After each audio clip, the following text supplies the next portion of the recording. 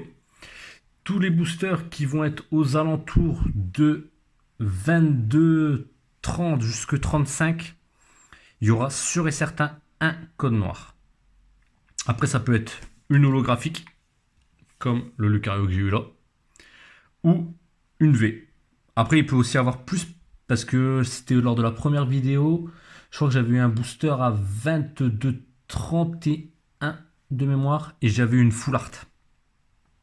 Du coup, en tout cas, si vous avez un booster qui est léger entre 22,30 et 22,35, il y a de très très très fortes chances que ce soit une ultra rare ou une simple holographique, mais en tout cas que vous ayez un code noir. Voilà. Du coup, si vous avez apprécié la vidéo, n'hésitez pas à mettre un petit pouce bleu, à dire si ça vous a aidé aussi. Et puis surtout, faites attention si vous achetez des boosters en loose sur eBay ou d'autres plateformes, parce que ça prouve qu'ils peuvent être pesés. Donc s'ils sont pesés, il se peut très bien que on vous ait fourni les boosters qu'ils ont vu que bah, grosso modo ce poids-là ne donnait rien dans le booster. Allez, sur ce, je vous dis à très bientôt. Salut les Pokédresseurs!